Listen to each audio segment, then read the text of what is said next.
그래서 오늘은 요한복음 4장 46절부터 53절까지인데요. 요한복음 4장 46절부터 53절까지를 교독하시고 마지막 53절은 제가 함께 읽겠습니다.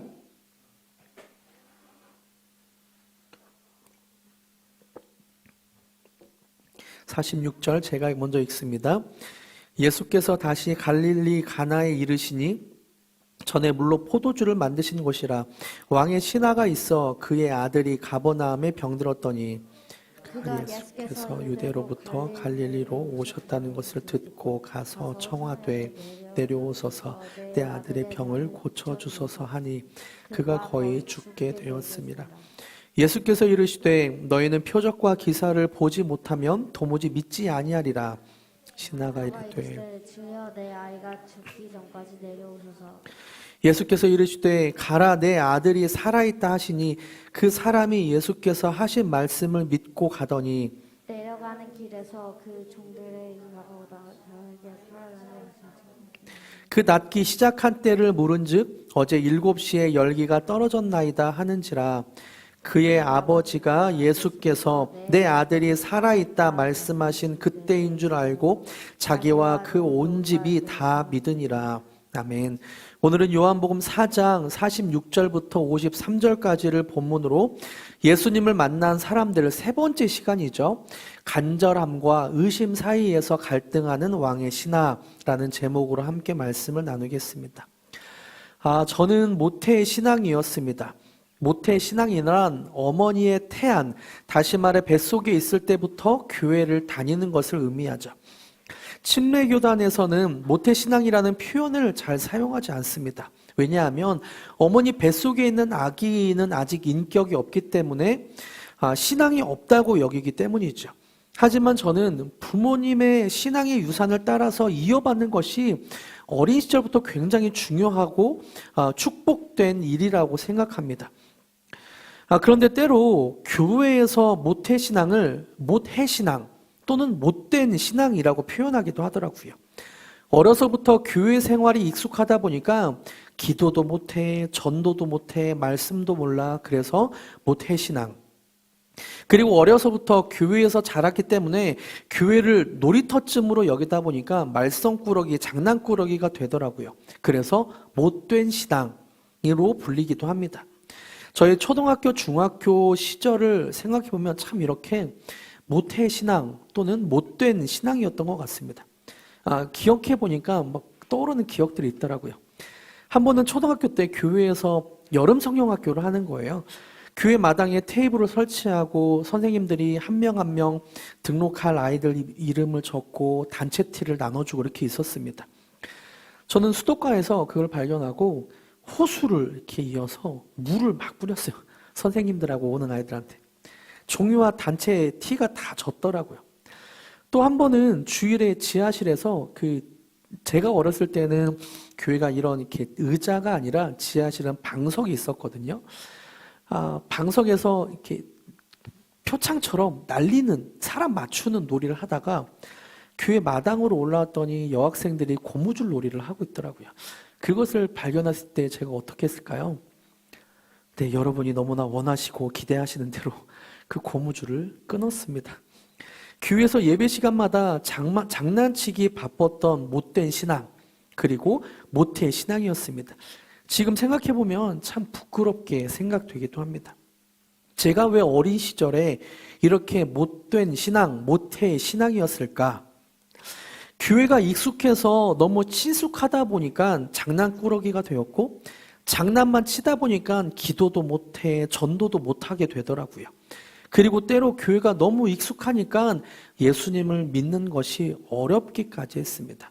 그래서 저는 신앙에 방황하는 기간이 중고등학교 때 좀 오래 있었습니다. 오늘 본문에도 예수님이 너무 익숙해져 버린 나머지 믿지 못하는 사람들이 나옵니다. 44절에 그 사람들이 나오는데요. 함께 읽어볼까요? 44절 시작. 친히 증언하시기를 선지자가 고향에서는 높임을 받지 못한다 하시고 예수님이 예루살렘에서 많은 사역과 가르침을 주시고 갈릴리 호수 지역으로 올라가셨습니다. 지도를 한번 보여주실까요?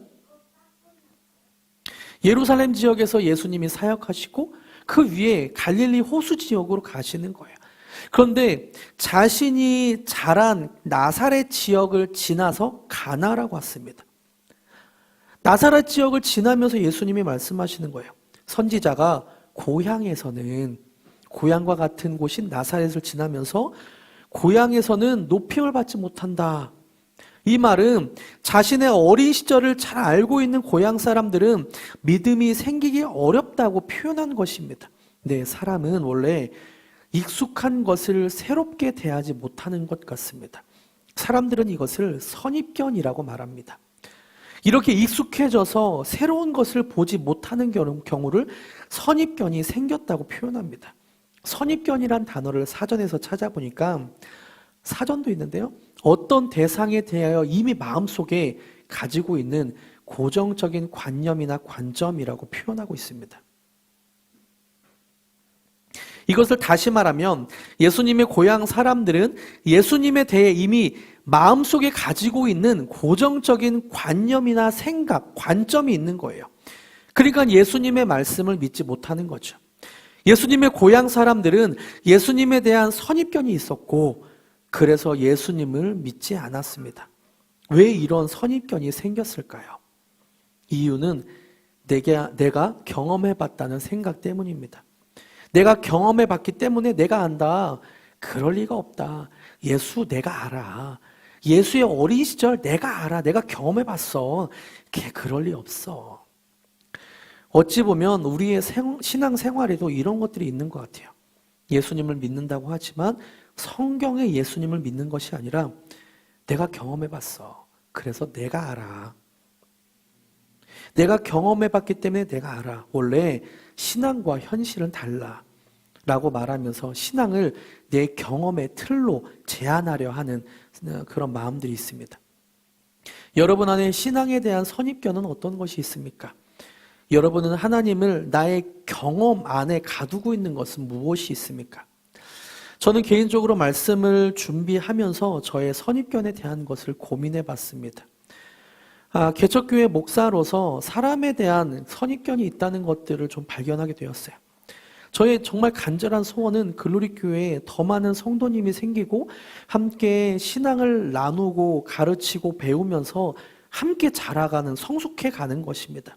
그런데 글로리 교회를 방문한 성도를 만날 때면 제 마음이 굉장히 위축되더라고요. 예전에 함께 신앙생활을 할 것처럼 청년 하나가 이렇게 저를 한 4-5번을 만났었거든요. 그런데 그 청년이 마지막에 하는 말이, 성경 공부도 뭐 오래 했고요, 마지막에 하는 말이 개척교회라 가기 싫다고 그런 말을 하더라고요. 그때 좀 상처가 되었나 봐요. 그래서 교회를 방문하는 사람들, 또 어제는 우리 교회를 오고 싶어하는 한 집사님을 만났는데 그 집사님을 만나니까 제가 굉장히 위축되더라고요. 내가 말 실수해서 또는 개척교회이기 때문에 이 사람들이 우리 교회를 오지 안 오면 어떡하지? 저분도 개척교회라 오기 싫다고 말하면 어떡하지라는 그런 경험에 대한 어떤 선입견이 제 안에 있더라고요. 그 불안한 마음으로 제가 무언가 자꾸 설득하려 하는 모습이 있었습니다. 하나님이 글로리 교회를 책임진다는 믿음이 생기지 않으니까 그 경험들이 선입견이 되어서 제가 자꾸 무언가를 하려고 했던 불안한 마음을 발견하게 되었습니다. 저뿐만이 아니죠. 우리가 살아가면서 이전의 경험 때문에 이런 선입견을 만들고 하나님을 제한하는 모습이 저마다 있습니다. 여러분 안에 하나님에 대한 선입견은 어떤 것이 있습니까? 이렇게 선입견이 있었던 사람들 사이로 왕의 신하가 등장합니다. 이 사람에게 있는 간절한 소원, 사연이 소개되고 있는데요. 46절과 47절을 함께 읽어볼까요? 46절과 47절 함께 읽겠습니다. 예수께서 다시 갈릴리 가나에 이르시니 전에 물로 포도주를 만드신 곳이라.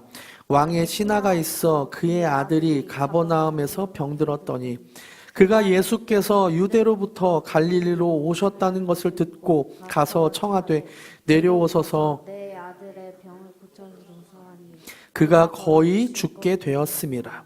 본문에서 왕의 신하가 가진 직업과 사는 지역을 소개해 주고 있습니다. 이것을 통해 우리는 그 사람의 특성, 그 사람의 상황을 조금은 엿볼 수 있죠. 이 사람의 직업을 46절에서 뭐라고 말하고 있나요? 중간부에 보니까 왕의 신하라고 되어 있습니다. 그리고 그 사는 지역이 46절 후반부에 나오는데 뭐라고 나오나요? 가버나움이라고 표현되어 있습니다. 네, 가버나움이라는 지역은 로마의 군인들이 주둔해 있던 장소였습니다. 식민지였던 이스라엘을 통치하기 위해 로마의 군인들이 주둔해 있던, 정박해 있던 지역이 바로 가버나움이었습니다. 그리고 거기에 이스라엘 사람들이 낸 세금을 관리하는 그런 세관도 있었다고 합니다. 이 왕의 신하의 직업이 로마의 군인이었는지 아니면 식민지 이스라엘의 세금을 거두었던 세관 업무를 담당하는 신하였는지는 정확히 나오진 않아요. 다만 한 구절, 왕의 신하라고만 나오죠. 그런데 이 구절을 통해 알 수 있는 것은 왕의 신하는 식민지에서 살았던 예수님보다 더 높은 신분을 갖고 있었다는 것을 우리는 알 수 있습니다. 왕의 신하로서 식민지에 살면서 수많은 특권을 누리고 있었다는 사실을 알 수 있죠. 이런 높은 신분을 가지고 있던 사람이 예수님께 와서 무엇이라고 말씀하시는가? 47절이죠. 내 아들이 병을 고쳐주소서 하니 그가 거의 죽게 되었습니다. 내 왕의 신하는 수많은 특권과 많은 기득권을 갖고 있었지만 한 가지 아픔이 있었습니다. 바로 아들이 병이 들어서 거의 죽게 되었다는 아픔입니다. 이 아픔을 가지고 왕의 신하가 식민지의 한 백성 앞에 섭니다. 남들이 볼 때 많은 것을 갖고 있고 부러워하는 왕의 신하가 보잘것없어 보이는 한 인물 앞에 섭니다. 왜냐하면 그 많은 것을 갖고 있어도 단 한 가지 아픔 때문에 다 갖고 있는 것이 소용없게 느껴지게 만들기 때문이죠. 왕의 신하는 자신의 기득권을 내려놓고 한 식민 백성인 예수님 앞에 섰습니다. 왜요? 자신의 아들을 고쳐달라고. 한번 생각해 보세요. 많은 것을 가졌지만 죽어가는 아들이 있는 이 아버지는 행복할까요? 불행할까요? 좋은 음식을 먹고 좋은 차를 타고 좋은 집에 살고 있는 이 아버지는 죽어가는 아들을 보면서 어떤 마음이 들까요? 아마도 행복보다는 아이의 병이 낫길 바라는 간절한 소망으로 하루하루를 살았을 것 같습니다. 좋다는 병원은 다 찾아가고 좋다는 의사는 다 데려오고 용하다는 무당, 또 병이 낫기를 위한 민간 요법을 다 해봤을 거예요. 그런데 아들은 죽어갑니다. 저는 세 자녀를 키우고 있습니다.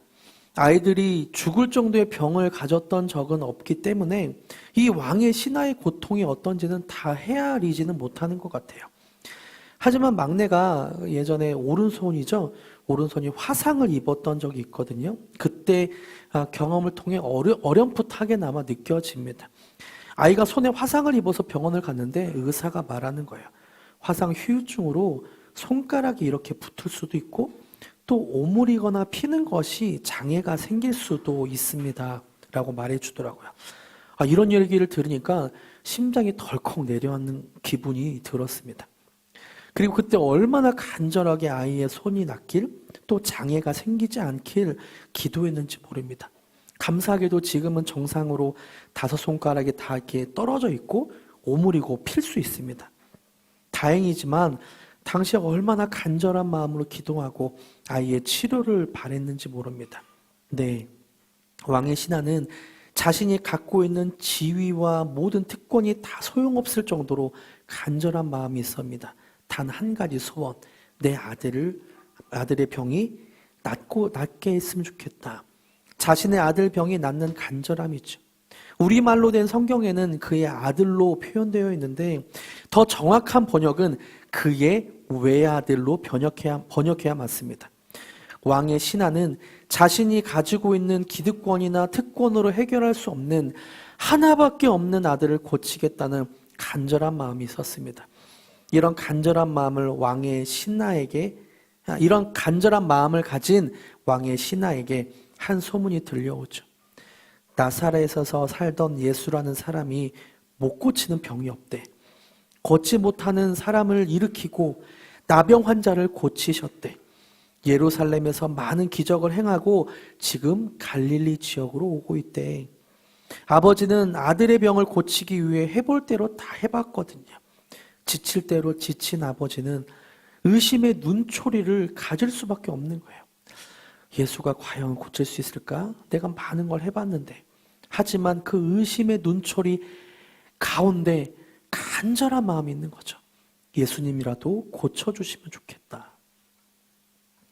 아버지도 자신의 경험이라는 선입견을 가지고 예수님을 바라봅니다.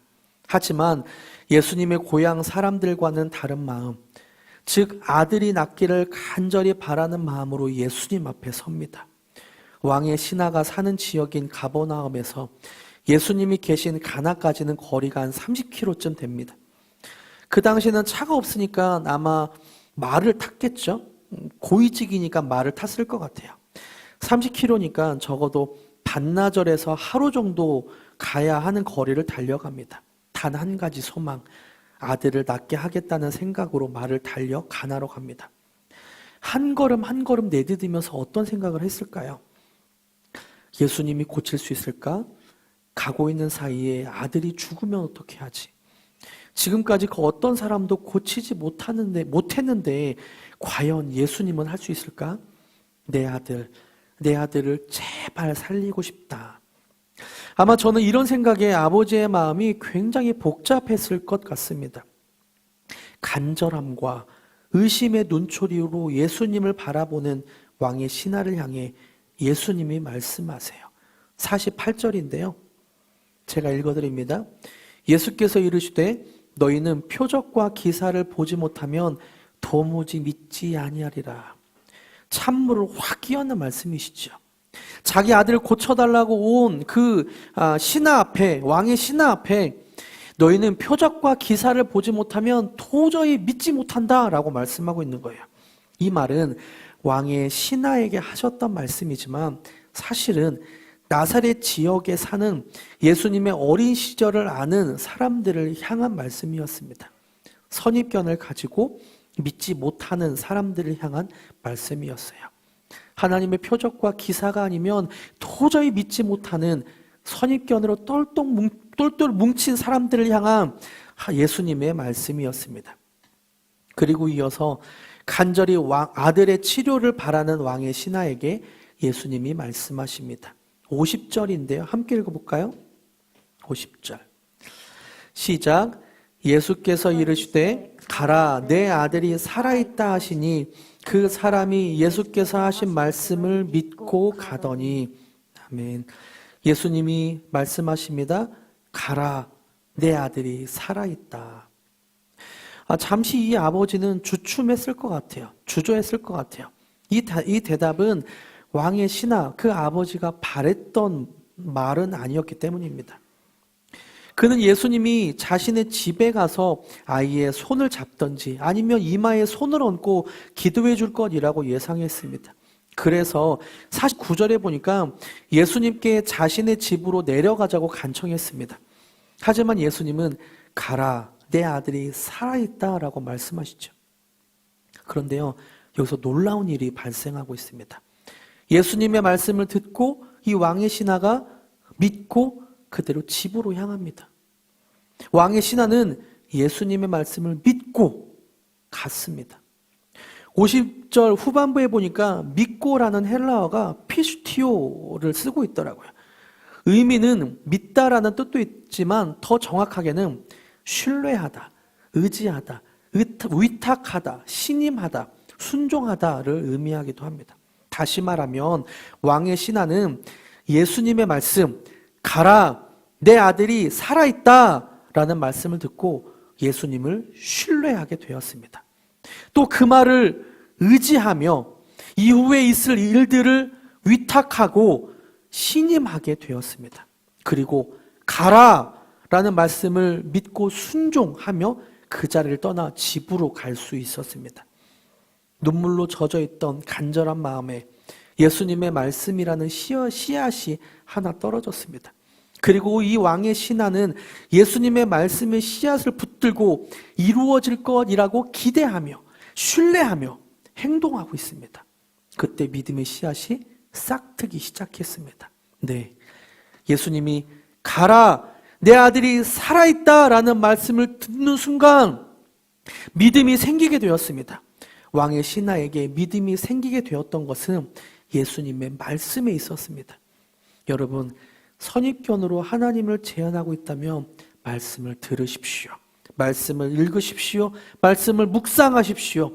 이렇게 말씀을 듣고 읽고 묵상할 때 우리 안에 믿음이 생길 것입니다.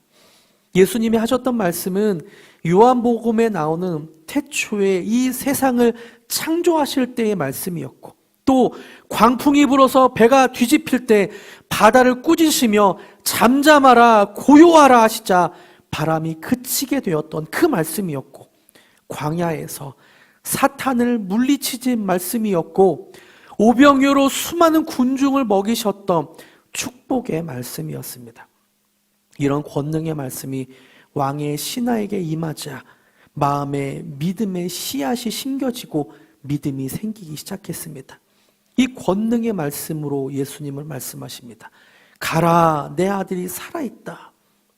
그리고 이후에 있는 일이 52절과 53절에 나옵니다. 같이 읽어볼까요? 시작. 그 낫기 시작한 때를 물은즉 어제 7시에 열기가 떨어져나이다 하신지라. 그의 아버지가 예수께서 오늘 아버지를 살아있다 말씀하신 그때인 줄 알고 자기와 그 온 집안이 다 믿으니라. 아멘. 그동안에는 아들이 낫기를 간절하게 바라면서도 의심했지만 예수님의 말씀을 듣는 순간 믿음이 생기게 되었습니다. 그리고 그 다음에 집에 가는 길에 종들을 만나게 되죠. 종들을 통해 예수님이 살아있다 말씀하신 그때 아들이 살아난 것을 확인하게 되었습니다. 그리고 53절, 자기와 온 집안이 다 믿으니라. 자기와 온 집안이 다 믿으니라. 예수님을 신뢰하고 믿게 되었습니다. 아까 말씀드린 대로 저에게도 신앙의 선입견이 있었습니다. 개척교회에 가기 싫다는 청년을 만났던 경험을 통해 선입견이 생겼고, 이 선입견이 하나님의 일을 제한하고 있었습니다. 말씀을 준비하며 제 선입견이 사라지기를 간절히 기도했습니다. 그리고 오늘 왕의 신하에게 하셨던 말씀이 저에게도 동일하게 가라, 내 아들이 살아있다. 너의 문제는 해결되었다. 라는 말씀의 씨앗이 심겨지길 기도했습니다. 그리고 말씀을 준비하며 함께 예배를 드리는 성도님들의 마음에, 간절한 마음에 예수님이 말씀하시기를 기도했습니다. 그리고 축복했습니다. 제가 예수님의 권세 있는 이름으로 선포할 때 좀 아멘해 주시길 바랍니다. 예수님이 실제로 우리에게 말씀하시고 믿음의 씨앗을 심겨주실 줄 믿음으로 고백하며 선포합니다. 우리의 모든 간절한 기도 제목은 응답받을 지어다. 우리의 모든 상처와 아픔들은 씻김을 받을 지어다. 우리의 모든 선입견들은 회복될 지어다. 근심은 떠나갈 지어다. 아멘. 예수님의 이름으로, 예수님의 이름으로, 예수님의 말씀으로 우리의 모든 선입견은 떠나가고 예수님을 믿는 저와 여러분이 되길 축복합니다. 말씀을 맺겠습니다. 때로 현실이 너무 암담해서 마침표를 찍고 싶다는 생각하는 사람들도 있습니다. 마치 문장의 마지막 끝을 나타낼 때 마침표를 찍고, 음악에서도 악장이나 악곡의 끝을 나타낼 때 마침표를 찍듯이 이젠 내 인생도 마침표를 찍고 싶다는 생각을 하는 분도 있습니다. 우리의 삶의 마침표를 찍는다는 의미는 어쩌면 포기를 의미하는 것 같습니다. 더 이상 못하겠어. 이젠 진절머리가 나. 이젠 끝이야. 내가 경험해봤는데 더 소생할 수 없어. 내가 경험해봤는데 이젠 안 돼. 이렇게 자기의 경험으로, 선입견으로 이젠 끝내고 싶다라고 생각하는 분들도 있을 수 있습니다. 그런데요, 때로 하나님이 우리에게 그런 상황들을 주시더라고요. 그리고 그 상황에서 내가 마침표를 찍고 싶은 그 순간에 마침표에 꼬리를 만드셔서 쉼표를 만드시더라고요. 또 때로 마침표 위에 막대기를 만드셔서 느낌표를 만드시기도 하시더라고요. 지금은 이해할 수 없고 마음이 너무나 쓸쓸하고 힘들어서 마침표를 찍고 싶을 때 그 순간을 나중에 돌이켜보니까 하나님이 그 순간에 쉼표를 찍으셨구나. 나는 마침표를 찍고 싶었지만 하나님은 그 순간에 느낌표를 만드셨구나 하는 것을 그 고백하는 순간이 올 것입니다. 그리고 이것을 기대하는 것이 믿음이죠. 현실은 보이지 않지만 내가 찍고 싶은 이 마침표가 나중엔 쉼표가 될 것이야. 내가 찍고 싶은 이 마침표가 나중엔 느낌표가 될 것이야 라고 고백하는 것이 믿음입니다. 현실을 넘어선 믿음의 행보가 우리를 살릴 것입니다. 이 믿음은 말씀을 듣고 읽고 묵상할 때 자라게 될 것입니다. 예수님의 말씀이 마음에 새겨진 저와 여러분이 되길 축복합니다. 함께 전능하신 나의 주 하나님 찬양하실까요? 주님, 실제로 우리 가운데 우리의 삶에 역사하시길 원합니다.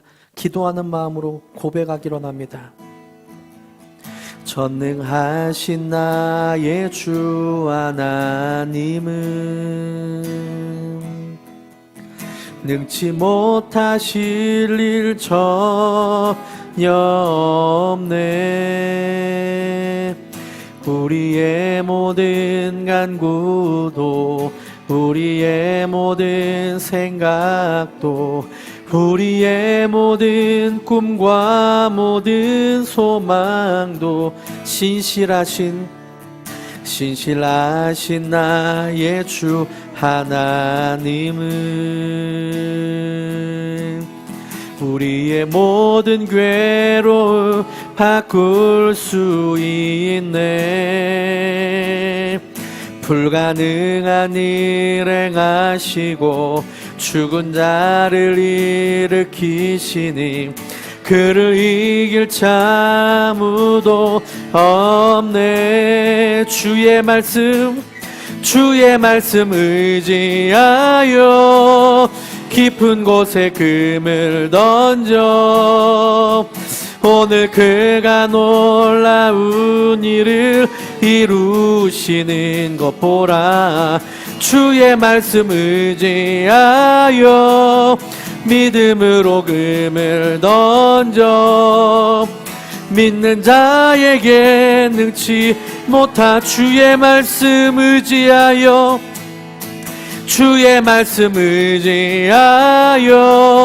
깊은 곳에 금을 던져 오늘 그가 놀라운 일을 이루시는 것 보라. 주의 말씀 의지하여 믿음으로 금을 던져 믿는 자에게 능치 못하. 다시 한번 처음부터 고백합니다. 전능하신 나의 주 하나님은 능치 못하실 일 전혀 없네. 우리의 모든 간구도 우리의 모든 생각도 우리의 모든 꿈과 모든 소망도 신실하신 나의 주 하나님은 우리의 모든 괴로움 바꿀 수 있네. 불가능한 일 행하시고 죽은 자를 일으키시니 그를 이길 자 아무도 없네. 주의 말씀 의지하여 깊은 곳에 금을 던져 오늘 그가 놀라운 일을 이루시는 것 보라. 주의 말씀 의지하여 믿음으로 금을 던져 믿는 자에게 능치 못한 주의 말씀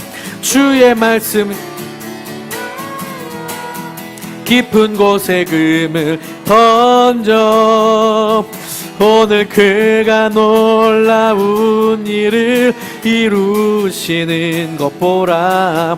주의 말씀 의지하여 믿음으로 금을 던져 믿는 자에게 능치 못함 없네. 주의 말씀 의지하여 깊은 곳에 금을 던져 오늘 그가 놀라운 일을 이루시는 것 보라. 주의 말씀 의지하여 믿음으로 금을 던져 믿는 자에게 능치. 우리의 믿음으로 다시 한번 고백합니다. 주의 말씀 의지하여 깊은 곳에 금을 던져 오늘 그가 놀라운 일을 이루시는 것. 아멘. 주의 말씀 의지하여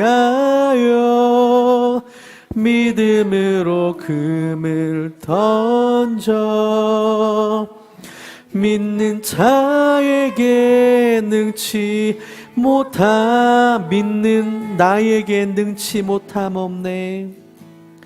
믿는 나에게 능치 못함 없네. 믿는 나에게 능치 못함 없네. 제가 기도합니다. 하나님, 믿는 나에게는 능치 못함이 없음을 믿음으로 고백합니다. 우리의 선입견으로 하나님을 제한하고 있는 것이 무엇이 있습니까? 나는 알아, 내가 경험해봐서 알아, 신앙과 현실은 달라라고 말하고 있는 부분은 어떤 것이 있습니까? 주님, 그 선입견이 벗겨지게 하여 주시옵소서. 예수님이 말씀하실 때 우리의 마음에 믿음의 씨앗이 심겨지게 하여 주시옵소서. 그리고 그 믿음의 씨앗을 붙들고 의지하며 순종하게 하여 주시옵소서. 그때 그 씨앗이 자라 믿음으로 장성하게 되며 자기야 온 집안이 믿었던 그 왕의 신하처럼 온 가족의 믿음이 더 성장해가며 성숙해가게 하여 주시옵소서. 그렇게 행하실 주님을 찬양합니다. 우리 가운데 역사하시며 말씀하실 주님을 기대하며 찬양합니다. 이 모든 것 예수님의 이름으로 기도드립니다. 아멘.